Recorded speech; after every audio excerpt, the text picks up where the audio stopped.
Do you have some trauma in your past? Because there are so many people that know that they have some trauma, but there is also a lot of people that don't know that their emotionally distant dad or their overly critical and shaming mom, that wasn't just the way they were and all that stuff is in the past. No, they taught you things about love and empathy and selflessness and vulnerability and shame.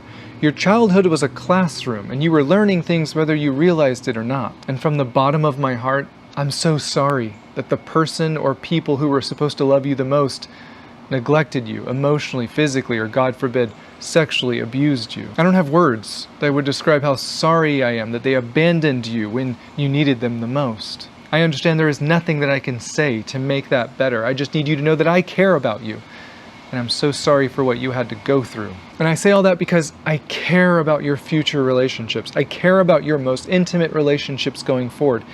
And I'm afraid that unless you're on a healing journey, you will struggle at forming long-lasting, healthy, close relationships. And please don't hear me say that you are flawed or somehow you are the problem in your relationship. That's not what I'm saying at all. I just care about you and your future relationships. And this isn't about blaming our parents.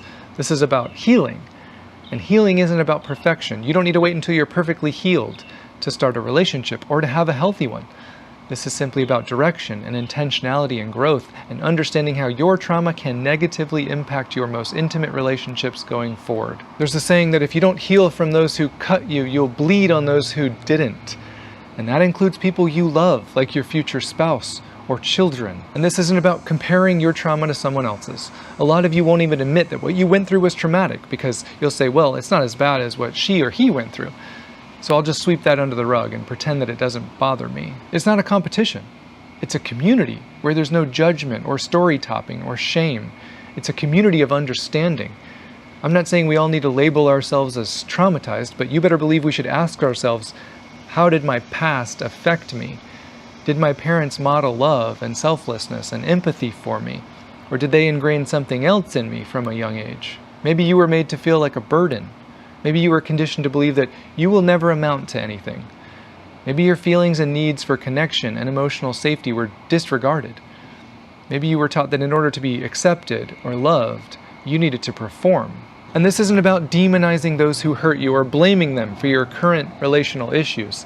It's simply about growing in maturity and awareness and emotional intelligence so that our past doesn't negatively affect our future. And absolutely, it's scary thinking about healing from your trauma and scheduling that counseling appointment and digging down deep into just how hurt you might still be, even though that was years ago.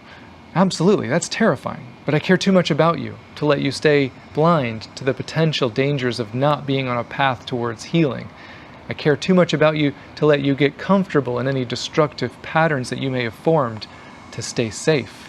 Don't confuse who you had to become to protect yourself with who you actually are. If you choose not to deal with your shame, shame says, the reason they abused me or neglected me is because I deserved it. After all, who could love me?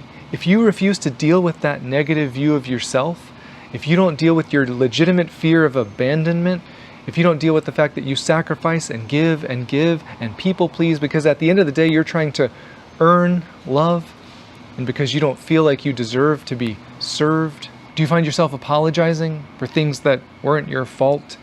Do you find yourself rejecting or deflecting a sincere compliment? Are those hard for you to receive? If you refuse to deal with your fears or traumas, you will get with partners who continue to neglect you. You will get with partners who don't prioritize your needs. They will tell you you're too needy or sensitive because you will always be too much for an emotionally unavailable person. But it's not just about picking the right person, it's also about becoming the right type of person. There's two sides to this relational coin. You can't have a healthy relationship with someone else if you don't have one with yourself first. If you have unhealed trauma, you might be subconsciously hypersensitive to any threat that your partner is either cheating on you or that they're going to leave you or abandon you, even if there isn't one. And fear doesn't lead to healthy relationships. Fear doesn't lead to trust or honesty or real vulnerability, all the things that are necessary for any relationship to survive. Sometimes the problem isn't that you've asked them to prioritize your needs and love languages over and over again. Sometimes the problem is you don't feel worthy enough to be prioritized. That's why you stay in relationships where someone neglects you. How he treats you is a reflection of him. but sometimes how you allow him to treat you is a reflection of you. Or you might take the opposite approach, and you might have buried your feelings, and you're numb at this point because you were neglected for so long that in order to protect yourself, your body shut down. So you've become super independent. You don't ask for help. You tend to excel at things because that's where your self-worth lies. And it's easier to control those environments, isn't it? The only problem when you do get in a healthy relationship with another person, they're going to want connection and trust and empathy and vulnerability. Something that was missing from your childhood. You were conditioned to believe that feelings equated to weakness, and relying on someone else for love will only lead to pain and heartache, won't it? And that's simply not compatible to relational success, because you have to be able to experience emotions together. You have to be able to attune to each other emotionally. You have to share your feelings and fears and needs and validate each other's perspectives. You have to be able to empathize with each other. And you can't do that if you're not even in touch with your own feelings and needs. And if something I said resonated with you, please don't feel alone. This is normal. This is a natural reaction to what you had to go through. It's estimated that 50% of people suffer from some type of these issues in their relationships. You're not alone, but sadly, most don't get help. Most don't seek counsel. Most don't grow in self-awareness or emotional maturity. They just stay stuck. But the truth is, you deserve a healthy relationship. You are valuable and worthy of love and selflessness and respect and consideration. But you have to be the first person who sets yourself up for the best chance at success in those areas in your relationships. Thank you so much for watching. I'll see you in the next one.